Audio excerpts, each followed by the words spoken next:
아버지가 지으신 거예요? 어머니가 지으신 거예요? 작곡가 누구예요? 어머니가 지으셨군요. 어쩐지 뒤에 있더라고요. 아버지 아니면 어머니 둘 중에 하나. 근데 그러더라고요. 바하를 음악의 아버지, 핸델을 음악의 어머니. 왜 그런지 모르겠는데 일본 사람들이 이렇게 부르기 시작했대요. 교수님 말에 의하면. 근데 그때부터 우리는 교과서에서 이렇게 불렀는데 역시 어머니가 지으신 곡이라 음악의 어머니가 지으신 곡이라서 부은하고 우리 의미를 비춰주는 좋은 곡인 것 같습니다. 우리 금요 찬양대에 감사드립니다. 같이 기도하시고 하나님의 말씀 나누겠습니다. 우리를 사랑하시는 주님의 은혜를 감사드리며 오늘도 저희가 함께 모여서 예배하며 주의 말씀에 귀 기울입니다. 우리의 어리석은 영혼을 깨쳐 주옵시고 우리가 이 땅에서 주의 제자로 살아가는 길을 열어주시옵소서. 그 길을 따라 살아갈 수 있는 믿음과 용기 또한 우리에게 허락하여 주시옵소서. 예수님의 이름으로 기도하옵나이다. 아멘.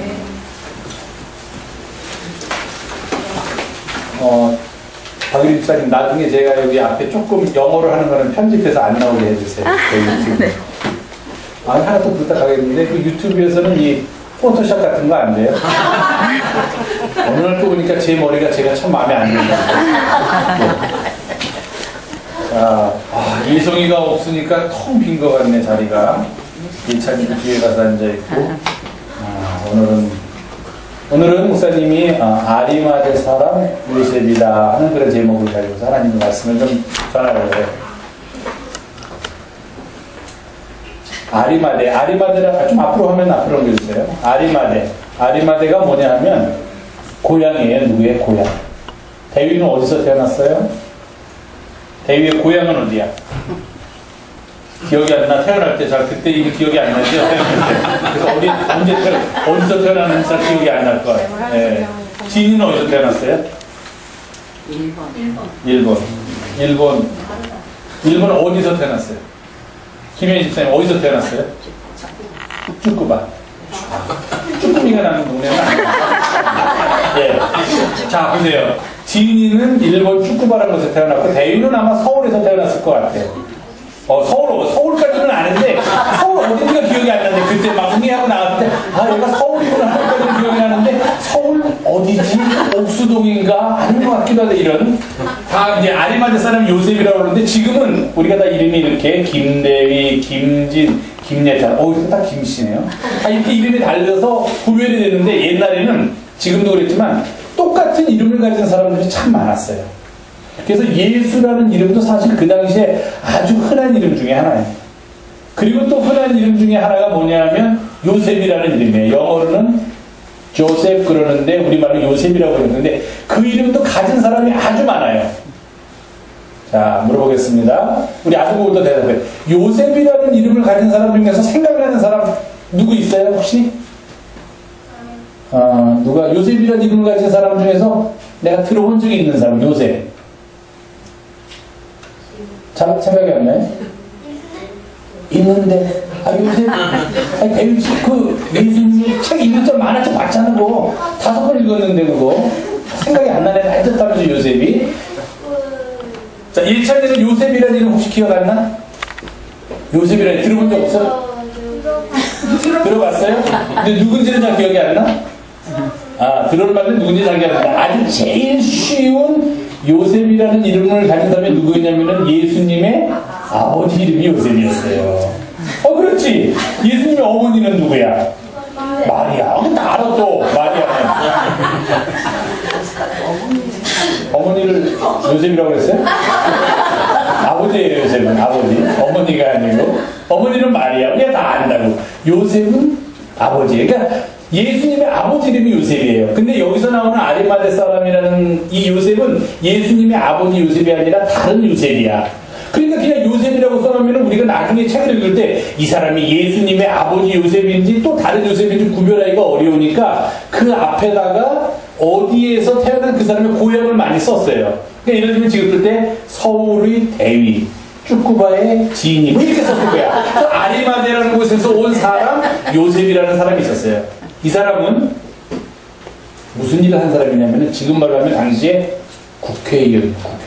그 높은 사람이 있지. 지난번 4월 11일 날 우리나라도 선거를 해서 여러분들도 학교도 안 가고 뭐 어느 동에서는 누가 당선됐고 어느 동에서 누가 여러분 텔레비전에서 그거 봤을 거예요. 그런 아주 높은 사람이에요. 돈도 많이 있는 사람이에요. 유대인들 가운데서 착한 사람이에요. 그런데 무슨 일을 했냐 이 사람이 왜 성경에 나왔느냐 그걸 우리가 알아야 돼요. 예수님이 어디서 돌아가셨어요? 어디서? 예수님이 어떻게 죽으셨어? 예수님이 어떻게 돌아가셨어? 병 걸려서 시험실에 말다가 아니죠. 그럼 어떻게 돌아가셨어요 예수님이? 십자가에 못 박혀서 돌아가셨어요. 여기 십자가에 있는데 이거는 훨씬 큰 십자가예요. 진짜 사람이 이렇게 매달릴 정도로 아주 큰 십자가에 못 박혀서 돌아가셨어.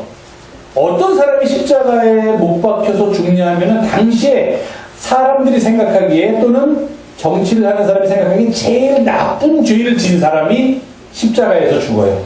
너는 너무 죄를 나쁘게 졌으니까 그냥 죽일 수가 없다. 십자가에서 죽어라. 이렇게 명령을 내리면 그런 사람이 십자가에서 죽었어요.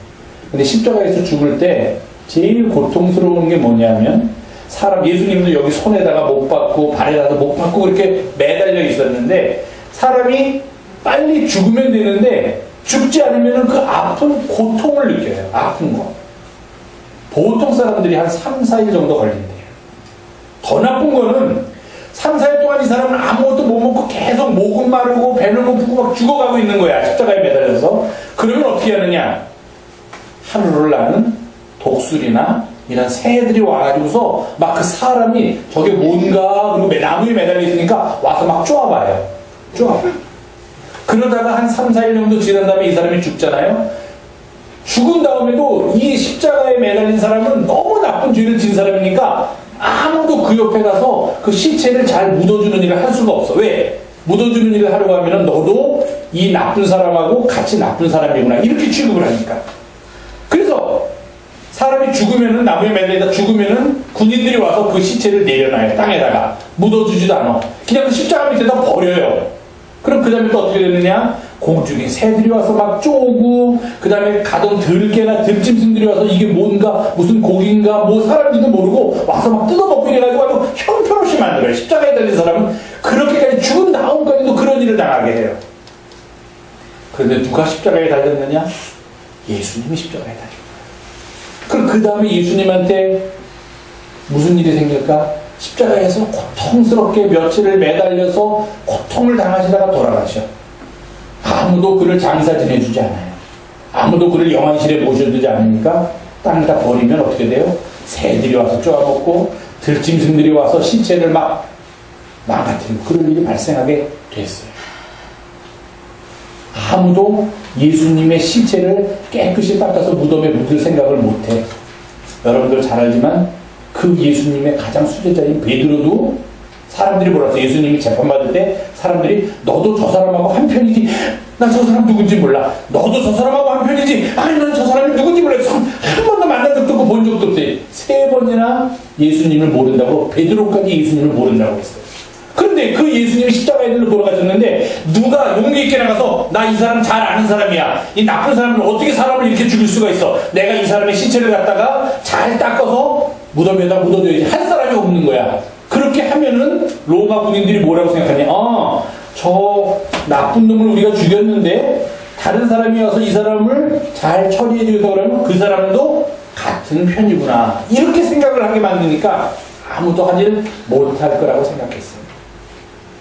그런데 누가 나섰느냐? 바로 아리마대라는 곳에 고향을 둔 요셉이라는 사람이 나섰어요. 그래서 예수님을 죽게 만든 사람이 누구였냐면 빌라도라는 사람이에요. 지금 말로 하면 판사도 되면서 굉장히 높은 위치에 있는 그런 사람이에요. 그 사람한테 찾아갔어요. 예수님이 돌아가신 지 얼마 되지도 않았는데 자, 예수님을 나에게 달라. 예수님의 시체를 나에게 달라. 스크린을 보여주세요.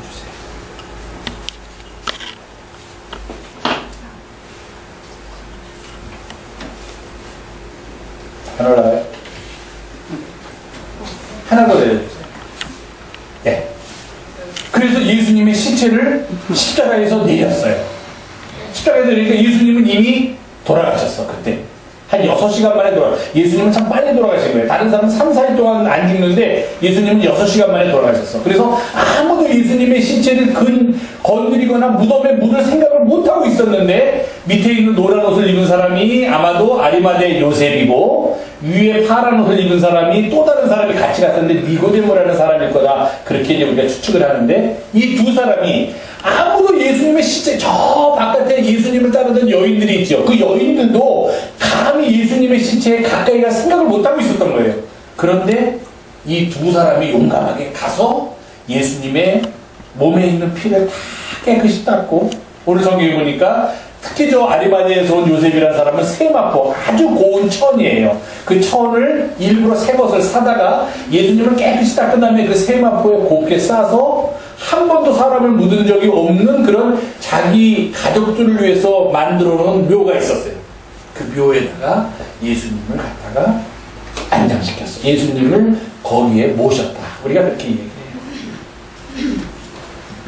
다른 사람들은 예수님을 사랑했다고 고백했던 사람들, 내가 예수님의 가장 귀한 제자라고 생각했던 사람들, 또는 예수님 앞에서 내가 제일 큰 사람이니까 나중에 선생님이 높아지면 나를 오른편에 나를 왼편에 앉혀주십시오 했던 사람들 아무도, 그렇게 예수님을 열심히 따랐던 사람들 아무도 이렇게 어렵고 힘든 순간에는 예수님한테 오지 않고 다 숨어서 어디 있는지도 몰라요. 이 그림에 보면 그 제자들, 12제자들은 어디 가서 숨었는지도 모르는데 아리마대 사람 요셉은 자기한테 혹시 나쁜 일이 생길지도 모름에도 불구하고 예수님의 마지막 가시는 길을 저렇게 아주 잘 도와드리고 모셨어요.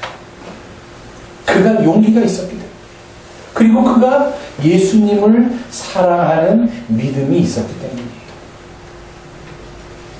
여러분들도 주님을 위해서라면 혹시 여러분들한테 좀 소홀해가 생길 것 같더라도, 내가 다른 사람보다 좀 잘 안 될 것 같더라도, 또는 나한테 어려운 일이 닥칠 것 같더라도 내가 예수님을 위해서라면 그런 것들은 생각하지 않고 정말 예수님을 사랑하는 모습을 보이면서 앞으로 살아가기를 부탁해요. 그렇게 살 때 우리도 아리마대 요셉 같은 그런 다른 사람들에 의해서 예수님을 사랑한 사람이다. 데뷔는 정말로 자기가 가진 어려운 것까지도 다 감수하면서 예수님을 사랑한 사람이었다. 지인이도 그랬고 예성이도 그랬고 예찬이도 그랬고 모두 다 정말로 예수님을 사랑한 사람이었다. 그런 말들을 들을 수 있을 거예요. 그런 우리 영성교회 아동부들이 되기를 바라겠습니다. 예, 고맙습니다. 우리는 다음 화면 만들주세요. 찬송가 200장 1절 부르고 우리 아동부 학생들은 들어가서 또 나름대로 활동하시기 바랍니다.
제가 처음에 우리 아동부 학생들한테 얘기했는데 성경에는 참 많은 요셉이 등장을 합니다. 다시 테스트하겠습니다. 한 요셉은 예수님의 아버지 요셉. 그럼 그 요셉 말고 또 요셉이 한 10명 정도 나오는데요. 아주 쉬운 한 명만 더 맞추면 제가 설교를 짧게 하고, 그 아주 쉬운 한 명을 여러분이 대답을 안 하시거나 못 하시면 조금 길게 가겠습니다. 자, 요셉 하면 생각나는 사람 누가 있습니까? 예. 야곱의 아들. 제가 야곱의 아들. 그 요셉이 제일 유명한 거예요. 사실 예수님의 아버지 요셉도 유명한 요셉이지만 더 유명한 요셉은 우리가 알고 있는 야곱의 12명의 아들 중에 11번째를 차지하고 있는 요셉이에요. 창세기에 나오는 그 요셉. 그 요셉이 가장 유명한 요셉입니다. 그 다음에 둘째로 유명한 요셉이 예수님의 아버지 요셉이고, 또 예수님을 팔은 가룟 유다가 자기의 목숨을 끊는 후에 제자들이 모여서 그 가룟 유다의 자리를 대신할 사람을 뽑았는데, 보통 우리가 마띠아라고 알고 있는데 그 사람의 또 다른 이름도 요셉이고, 또 바울과 함께 선교 여행을 다녔던 바나바라는 사람도 있는데 그 바나바라는 사람의 또 다른 이름도 요셉이고, 이렇게 요셉은 아주 그 당시에 제가 아까도 말씀드렸지만 흔한 이름 중에 하나였어요. 그런데 저는 오늘 그들 중에서 특별히 아리마데라는 고향, 아리마데라는 마을 출신의 요셉이라는 사람에 대해서 제가 말씀을 드리려고 합니다. 제가 이것도 벌써 몇 번 말씀드릴지 모르겠는데, 우리에게 주어진 복음서는 모두 4개의 복음서가 있습니다. 마태, 마가, 누가, 요한. 그런데 이 복음서에 있는 내용들을 살펴보면 그 복음서 기자의 성격이나 그 복음서를 쓴 이유 등등에 따라서, 또는 복음서를 읽을 사람들 그 공동체의 성격에 따라서 써있는 내용이 조금씩 다르기도 합니다. 어떤 내용은 어떤 복음서에는 들어있는데 다른 복음서에는 없기도 해요. 그런데 아주 중요한 몇 가지 내용은 4가지 복음서에 공통으로 들어가 있다 하는 이야기를 제가 몇 번 드렸습니다. 그 중에 하나가 바로 이 아리마대 사람 요셉에 대한 이야기입니다. 조금 아까 우리가 그림을 볼 때 그 니고데모라는 사람 보셨죠?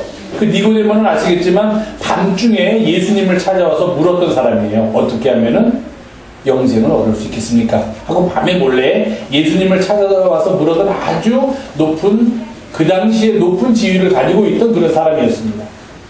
그런데 요한복음에 보면은 그 사람도 아리마대 사람 요셉과 같이 예수님의 마지막 돌아가신 신신을 수습하는데 함께 했다라고 기록되어 있지만, 공교롭게도 다른 복음서에서는 니고데모의 이름은 등장하지 않습니다. 그런데 아리마대 사람 요셉의 이름은 4복음서에 다 등장을 하고 4복음서에서 다시 다 똑같은 내용으로 요셉이 어떤 일을 했다 하는 것을 우리들에게 전해주고 있다는 겁니다.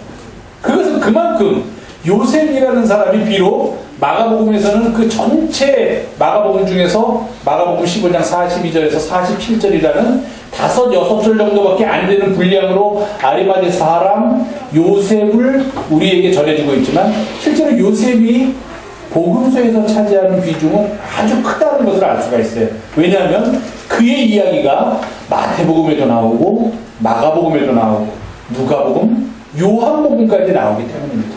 똑같은 내용으로 나오기 때문입니다. 그가 어떤 사람이었는가? 성경에 있는 이야기들만 살펴보면은, 우선 마태복음에서는 아주 간단하게 합니다. 아리마대 사람 요셉이라는 사람이 있었는데 그는 부자였다. 우선 좀 돈이 좀 많았어요. 여기서 봐도 좀 돈이 많은 사람입니다. 왜냐하면 세마포도 새로 사오고 자기 가족들의 묘소도 따로 준비되어 있고 여러 가지로 좀 부자였고, 마가복음, 우리가 오늘 함께 공독한 마가복음에는 이게 어떤 사람이라고 기록되어 있냐면은 존경받는 공회원이었으며 하나님의 나라를 기다리는 사람입니다. 누가복음에는 선하고 의로운 사람으로서 예수님을 잡아서 예수님을 십자가에 처형하고자 하는 그런 결의나 또는 실제로 그런 일을 행하는 것에 참여하지 않고 찬성하지 않았던 그런 사람이었다. 그리고 요한복음에서는 그는 예수님의 제자였지만 유대인들을 좀 두려워해서 예수님의 처형을 말리는데 적극적으로 그가 참여하지는 못한 사람이었다. 이렇게 기록하고 있습니다. 그는 선하고 의로운 사람이었고 하나님의 나라를 기다리는 사람이었으며 당시 사회적으로는 공회원이었다 하는 것은 지금 말로 하면 거의 사내들이라는 공회가 있었는데 거기에서 모든 법적인 것을 결정하는 그런 일을 담당하는 사람이었으니 뭐 지금 말로 해서 국회의원 정도의 직위를 가진 사람이다. 그렇게 얘기해도 틀린 말은 아닐 거라고 생각합니다. 요한복음서의 기자는 그는 예수님의 제자였다라고 너무도 직설적으로 표현합니다. 그런데 유대인들을 두려워해서 자신이 주님의 제자라는 것을 예수님 살아계실 동안에는 드러내지 못하였다. 그렇게 얘기를 합니다. 아마도 그가 가진 신분, 유대인으로서 사내들인의 공회원이라는 신분, 또 개인적인 상황, 자기가 지금 유대인의 입장에 서야 되니까 만약에 예수님의 입장을 지지하거나 예수님의 입장에서는 발언을 하게 되면은 자기가 가진 지위나 자기가 가진 재산을 모두 다 빼앗길지 모른다라는 그런 불안함, 그런 위협을 느꼈기 때문에 그는 아마도 주님이 살아계시는 동안에는 자신이 주님의 제자라고 주장을 하지 못했을 수도 있었을 것입니다. 그런데 우리가 성서를 보면 베드로가 예수님을 배신한 그 이야기를 읽으면서 어떻게 베드로까지도 이럴 수 있겠는가라고 생각하지만 당시 그 공포스러운 분위기, 예수님을 처형하려는 그런 분위기 속에서는 아마 어떤 사람이라도 우리가 흔히 말하듯이 넋이 나가서 자기가 예수님을 안다, 내가 예수님과 같이 있었다라고 이야기할 수 없는 그런 상황이었을 거라고 그렇게 추정한다면 이 아리마대 사람 요셉의 행동도 지금 우리가 그렇게 크게 비난할 만한 행동은 아니었을 것이다. 그런 생각을 하게 됩니다. 그래서 그는 아마도 멀리서 자신을 드러내지 않으면서 주변에서 주님을 바라보고 그의 말씀을 전해 들었고 그의 가르침을 따랐고 그를 도우려고 애썼을 수도 있었다. 이런 생각을 우리가 하게 됩니다. 저는 그래서 가끔 이렇게 성경에 있는 내용을 제 나름대로 한번 이야기를 다시 써보면은 아마 예수님께서 예루살렘에 입성하실 때 제가 설교 시간에도 말씀드렸지만 나귀를 준비하게 하는 것, 또 마지막 만찬을 하시기 위해서 그 어떤 방을 준비하게 한 것, 이거 다 이 사람하고 어떤 사전에 연락이 있어서 카톡을 통해서 다 연락을 해서 이 사람이 준비해 놓은 게 아닌가 하는 그런 생각을 해요. 왜냐하면 나귀 한 마리를 선뜻 산다는 것도 어느 정도 재력이 있어야 가능한 거지 그거 준비하는데 그냥 쉽게 되는 일 아니고 그렇게 큰 방을 예수님과 예수님의 12제자들이 들어가서 한 자리에서 먹을 수 있는 방을 미리 준비할 수 있는 것도 누군가 그 예루살렘에 살고 있는 재력도 가지고 있고 그런 것을 할 수 있는 사람이 누군가 있었기 때문에 그를 통해서 가능했을 거다라고 우리가 이렇게 생각을 한다면 아마 그 일을 하는데 전적으로는 아니더라도 옆에서 큰 도움을 줬던 사람이 바로 이 아리마대 출신의 요셉이 아니었겠는가 하는 그런 생각을 하게 됩니다. 그의 카톡에 여러 번 말했는데 제가 지금 찾아보지 못했습니다. 그렇죠? 그런 역할을 감당했던 사람이에요. 자신은 드러나지 않아요. 왜? 자신이 가지고 있는 지위가 있기 때문에, 자신이 가지고 있는 위치가 있기 때문에 노골적으로 드러내놓고 나는 저 사람의 제자다, 나는 저 사람을 따르는 사람이다라고 이야기하지는 못했지만 그러나 그가 처해 있는 상황에서 최선을 다해서 주님을 돕고 주님의 사역을 도왔던, 주님의 사역에 함께하려고 애썼던 사람이 바로 아리마대 사람 요셉이었다. 그렇게 생각을 합니다. 예수님께서 빌라도 법정에서 있었던 여러 가지 일들이 복음서에 기록되어 있습니다. 그럼 우리가 추측할 수가 있습니다. 그 자리에 누가 있었을까? 누가 그 이야기를 듣고서 복음서 기자들이 썼을까?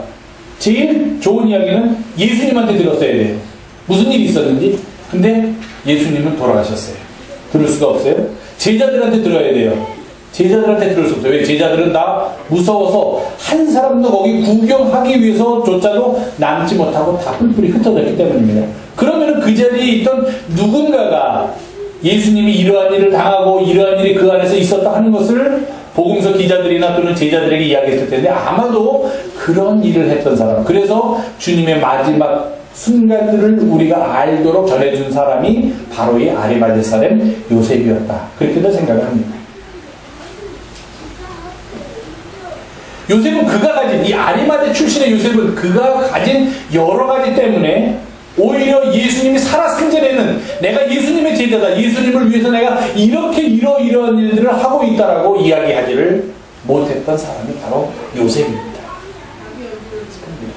그래서 어떤 사람들은 이것을 가르쳐서 요셉의 비극이다 그렇게 말을 합니다. 왜 비극인가?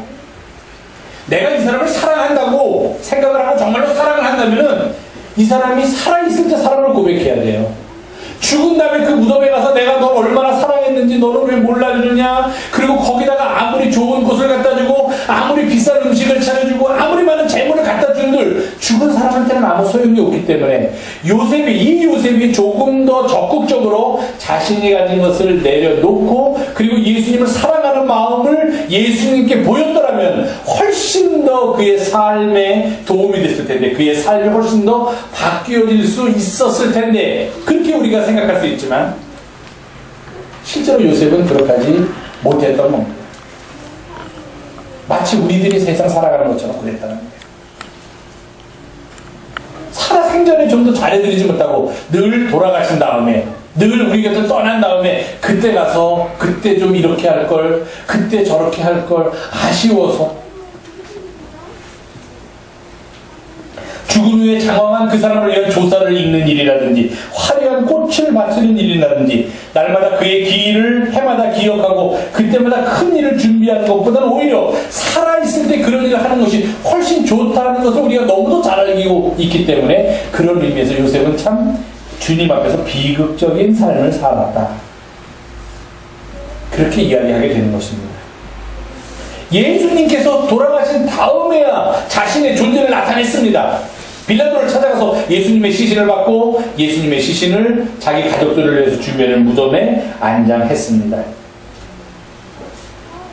우리가 늘 후회 속에서 지나간 다음에 아쉬워하면서 살듯이 요셉도 그렇게 후회 속에 마지막이라도 내가 주님을 이렇게 보낼 수는 없다, 그런 마음을 가지고서 주님의 마지막 순간을, 마지막 시신을 수습했는지도 모릅니다. 그래서 많은 사람들이 이 요셉의 이야기 들으면서 이렇게들 생각을 합니다. 우리도 보통 설교를 한다면요, 일반적으로 우리도 요셉같이 다 어떤 일이 지난 다음에 그때 가서 이렇게 하지 말고 먼저 미리 내가 사랑하는 일, 내가 해야 될 일을 먼저 합시다. 옳은 이야기입니다. 늘 우리는 미뤄놨다가는 후회를 하는 그런 삶을 살기 때문에, 또 너무도 그러한 일이 우리의 삶 속에서 반복된다는 것을 알기 때문에, 그리고 요셉이라는 사람을 통해서도 그걸 볼 수 있기 때문에 이렇게 요셉처럼 좀 비극적이거나 어리석게 하지 말고 미리 주님께서 우리에게 주어진 일, 주님을 사랑하는 일, 그 일을 더 열심히 합시다, 이런 어조로 또는 이런 내용으로 이 본문을 설교할 수도 있습니다. 그러나 저는 조금 다른 각도에서 오늘의 본문을 이해하려고 합니다. 오히려 요셉을 통해서 우리가 배울 점이 있다는 겁니다.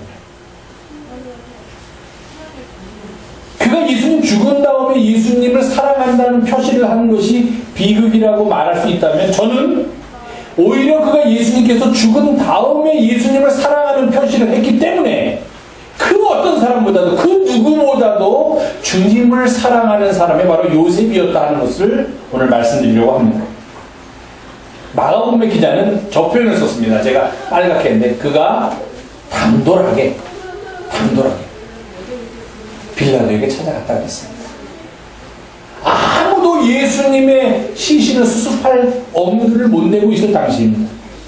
예수님을 따르던 여자들, 예수님의 어머니 마리아조차도 저 십자가에 달려 죽은 사랑하는 아들 예수의 시신을 내려서 그의 시신을 어딘가에 안장하겠다는 생각을 할 수 없었던 그런 아주 억압적인 상황이 진행되고 있었습니다. 예수님께서 사흘 만에 부활하신다고 미리 말씀하셨다는 것을 예수님을 죽인 사람들이 너무도 잘 알고 있었기 때문에 그들은 행여 예수님의 제자들이 예수님의 시신을 훔쳐간 후에 그가 살아났다고 거짓말을 퍼뜨릴까봐 예수님의 시신을 지키도록 군인들을 세워야 된다, 이렇게까지 음모를 꾸몄던 사람입니다. 그리고 예수님을 처형한 죄목이 너무도 크기 때문에 가족조차도, 로마에 대한 반역죄이기 때문에 가족조차도 감히 섣불리 나서서 저 사람이 내 사랑하는 아들이니 내가 저의 마지막 시체를 수습하겠다라고 이야기할 수 있는 그런 상황이 아니었다는 것입니다. 그저 멀리서 가슴을 찢으면서 지켜볼 그럴 상황에서 아무도 예수님의 시신을 자기가 처리했다고 나설 수 없는, 나서지도 않았거니와 나설 수도 없는 그런 상황에서 오직 유일하게 한 사람이 나섰으니 그 사람이 바로 아리마대 사람 요셉이었습니다. 당돌하게라는 표현을 썼습니다. 마가복음의 기자가.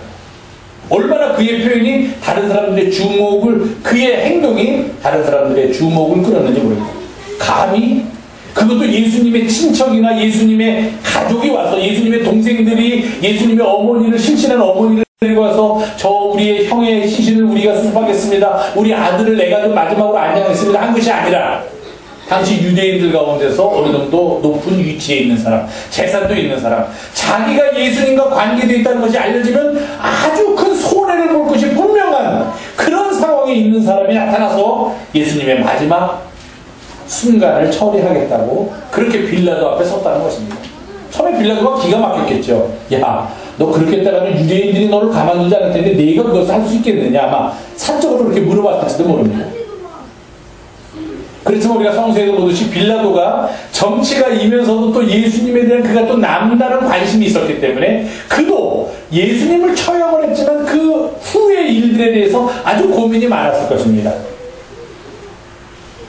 어딘가에 그를 추종하는 사람들이 있을지 모르는데 그의 시신을 그냥 십자가에서 새들의 먹이가 되게 하고 십자가에서 내려놓고 들짐승의 먹이가 되게 한다면 그들이 또 반란을 일으킬지도 모르는 상황을 염두에 둔 빌라도에게도 아주 좋은 제안이 아닐 수가 없었습니다. 그래, 그러지 않아도 나도 골치 아팠는데 네가 좀 그 예수 좀 어떻게 좀 처치해라. 어떻게 죽인 다음에도 이렇게 나를 골치 아프게 하는 사람이 있느냐. 이렇게 오히려 아리마대 출신의 요셉에게 부탁을 해줄 수도 있습니다. 그러면서 빌라도가 의아하게 생각했습니다. 곧 안식일이 됐는데 저녁 6시 정도가 되면 안식일이 시작되니까 아무것도 할 수 없는데 그 전에 찾아왔다는 것입니다. 벌써 예수라는 사람은 죽었냐? 보통 3, 4일은 걸립니다. 확인해보니까 죽었다고 해서 이제 아리마대 요셉이 그를 내리고 아까 우리가 그림에서 본 대로 그를 깨끗이 닦고 그리고 니고데모가 준비해온 향유를 그 몸에 바르고 세마포로 싸서 자기의 가족들의 무덤에 안장했습니다. 저는 이 요셉에게서 두 가지를 보게 됩니다. 첫째는 비록 그가 예수님 살아 생전에는 자신을 드러내지 못했지만 예수님께서 십자가에 달려 돌아가심을 그 밑에서 목도하는 순간 그가 평생에 한 번도 느끼지 못했던 갖지 못했던 주님의 사랑 그리고 주님을 위해서 내 삶을 아낌없이 내어줄 수 있겠다 하는 그런 용기를 그의 십자가의 죽음을 통해서 발견했다는 것입니다. 그래서 빌라도에게 간 거예요. 아무도 가지 않습니다. 갈 때 요셉이 그거 왜 생각했겠어요? 내가 만약에 여기서 예수님의 시신을 수습하면 유대인들이 나를 가만두지 않을 것이다. 그들이 나에 대해서 폭동을 일으킬 것이다. 내가 가지고 있는 이 공회원이라는 지위는 박탈될지도 모른다. 그리고 내가 가진 재산도 빼앗길지 모르고 나는 내 살고 있던 공동체에서 쫓겨나서 어디론가 정처 없이 떠돌아다녀야 될지도 모르고 내 사랑하는 가족들도 온갖 고통을 당할 수 있다는 것을 왜 생각하지 않았겠습니까? 그런데도 그는 예수님께 나아갔다는 것입니다. 십자가에 달려 죽으신 예수님께 나아갔다는 것입니다. 이것은 그가 예수님의 십자가의 죽음을 통해서 용기를 얻지 않고서는 가능하지 않은 일이라는 겁니다. 그는 십자가에서 진정으로 주님을 만났던 것입니다. 십자가 전까지는 그냥 훌륭한 사람, 위대한 사람, 들으면서 그 사람이 가르친 대로 살면 좋을 사람, 그러나 내가 드러내놓고 그 사람을 좋아한다고 표현할 수 없는 사람, 이렇게 막연하게 생각했던 예수를 십자가에 달려 돌아가시는 그 순간을 목도한 순간 저 사람이야말로 하나님의 아들이었다. 마치 백부장 한 사람이 그렇게 고백한 것처럼 그도 그렇구나. 저 사람이야말로 내가 지금까지 생각했던 그 이상의 사람, 하나님의 아들이었구나 하는 것을 깨달았습니다. 그러니 이제는 내가 할 일을, 그가 살아있는 동안에 내가 하지 못했지만 이제는 내가 할 일을 하여야겠다 해서 그가 마지막 예수님의 시신을 수습할 수 있었던 것입니다. 하나 내려주세요. 그리고 저는 이제 마지막 그의 위대함을 여러분께 말씀드리려고 합니다. 그가 비록 주님 사후의 정성을 바치는 것을 보고 우리는 그것을 비극이다라고 이야기하기도 하고 아쉽다 하고 이야기하지만 그러한 모습을 통해서 그가 정말로 주님을 사랑하는 사람이었다는 것을 알 수가 있습니다. 왜 그러느냐? 첫째는 제가 지금 말씀드린 대로 예수님의 시신을 수습한다는 것은 자신이 지금까지 가지고 있던 지위나 기득권을 모두 다 포기해야만 하는 그런 엄청난 결단이 필요한 사건이었는데 그는 그것을 감행했다는 것입니다. 왜? 지금까지 내가 가지고 있던 것보다도 그가 살아있을 때는 이것을 계속 가지고 있으면서 이 상태에서 그를 도와야지라고 생각했는데 그의 죽음을 목도한 순간 이런 것들보다도 더 중요한 게 바로 저분이었구나 하는 것을 그가 깨달았기 때문입니다. 근데 그것보다도 더 그를 위대하게 만드는, 저에게 있어서 위대하게 만드는 일은 그가 예수님의 죽음 앞에서 그의 사랑을 표현했다는 것입니다. 우리나라 옛말에 이런 말을 했습니다. 정승집 강아지가 죽으면 그 집 앞에 문전성시를 이루지만 막상 정승이 죽으면은 상가가 썰렁하다 하는 그런 얘기가 있습니다. 왜 그렇습니까? 사람들은 다 누구에게든지 무엇인가를 얻으려고 합니다. 많은 사람들이 예수님을 처형하게 만들었던 게 저 예수가 우리가 원하는 것을 우리에게 줄 것이다라고 생각했는데 그렇지 않았구나, 그렇게 하지 못하고 있구나, 또는 그렇게 안 하고 있구나라고 생각한 순간 그들 모두는 예수님께 등을 돌렸습니다. 배부른 이들에게 먹을 것을 주려는 예수님을 벌떼같이 따라다녔습니다. 병든 자를 일으키는 기적을 보고는 자기 주변에 있는 병든 자도 일으킬 수 있다는 그런 희망을 갖고 예수님 주위에 왔지만, 그러나 그 예수님이 하나님 나라의 복음을 전파하려고 할 때 그들은 그것은 너무도 어려운 일이야, 그것은 너무도 힘든 일이야, 우리가 당신에게 원하는 것은 떡이었는데, 우리가 당신에게 원하는 것은 그저 병고침이었는데 왜 그렇게 우리가 원하는 것은 안 해주고 골치 아픈 얘기를 하는가 하면서 요한복음 6장에 보면 사람들이 다 예수님을 떠나갑니다. 오병이어의 기적이 일어난 다음에 내가 하늘로서 내려온 살아있는 떡이다라는 설교를 하니까 예수님이 너무나 가슴이 아파서 제자들에게 이야기합니다. 살아가는 제자들 몇 명만 남아있습니다. 너희들도 이제는 나를 떠나려고 하느냐. 너희들도 이제는 나를 떠날 거야. 예수님이 살아있을 때는 그저 기대할 수 있습니다. 배고픈 사람은 떡줄이나 기대할 수 있고, 아픈 사람은 병 낫게 해주리라 기대할 수 있고, 제자들은 나중에 선생님이 높은 자리에 올라가면 우리들 그 밑에 좋은 자리 주실 거라 기대가 있다는 것입니다. 그런데 그가 죽은 다음에는 그에게 아무런 정성을 받을 필요가 없어요. 얼마 있으면 한국에서도 대권이 있다고 그러죠. 그러면은 대통령 주자로 나오려는 사람들 앞에 아마 지금부터 사람들, 정치하는 사람들 가서 줄을 설 거라고. 뭐 이것은 뭐 제가 말씀드렸으니까 처음 하는 일 아니죠. 줄을 설 거라고 생각을 합니다. 근데 그 사람이 만약에 병에 걸려 죽으면은 아무리 대권 주자나 전직 대통령이었다고 하더라도 죽은 다음에 그 사람한테 정성 바치는 사람 별로 없습니다. 뭐 의리 그러면서 하는 사람 몇 명 있을지 모르지만 다 떠나갑니다. 그 사람이 가진 지위를 보고 그 사람한테 가는 거지 그 사람이 좋기 때문에 가는 게 아니기 때문입니다. 예수님에게도 사람들은 똑같은 감정. 예수님이 살아계실 동안에는 그에게서 무엇인가 얻을 수 있다는 기대가 있었던 것입니다. 그런데 이제 그가 저렇게 무기력하게 죽고 난 이상 그에게 기대할 것은 아무것도 없습니다. 너무 무기력하죠. 어떻게 하나님의 아들이 저 사람이 정말 우리들한테 먹을 것을 준 그 사람 맞아? 저 사람이 소경의 눈을 고쳐주던 그 사람 맞아? 저 사람이 안진병기를 일으켰던 그 사람이야? 근데 어떻게 그런 능력을 가진 사람이 저렇게 무참하게 죽을 수 있겠는가? 아무도 더 이상 예수님을 바라보려고 하지 않았습니다. 예수님에게서는 더 이상 얻을 것이 없다라고 생각했기 때문입니다. 한 사람, 아리마대 출신의 요셉이라는 사람이 자기의 삶을 걸고 자기가 갖고 있던 기득권을 걸고 주님을 찾아갔습니다. 말 한마디 못하시는 주님을 찾아갔어요.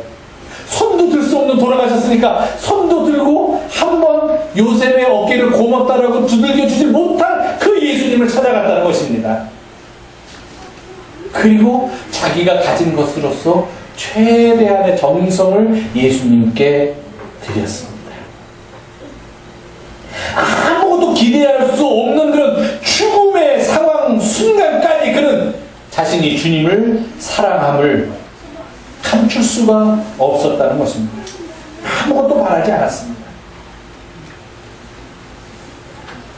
좀 더 일찍부터 그래서 얼마나 좋았겠는가, 그렇게 좀 늦지 않았는가라고 이야기하는 분들도 있지만, 그러나 누군가는 해야만 했던 일인데 아무도 하려고 하지 않던 일, 누군가는 나서야 하지만 다들 두려워 떨며 나 하나 챙기기 급급해서 도망가고 숨고 했던 그 순간에 차라리 아무것도 갖지 못한 무지렁이가 와서 예수님 시신 좀 내가 좀 하겠습니다 해도 될 법한데, 그도 아닌 공회원이요, 재산도 있던 사람이요, 당시에 존경을 받던 사람이 이 일 하나만으로 그 모든 것을 이룰 수 있음에도 불구하고 그는 주님을 사랑하는 마음, 그것을 떨쳐버릴 수가 없어서 그 자리에 있었습니다.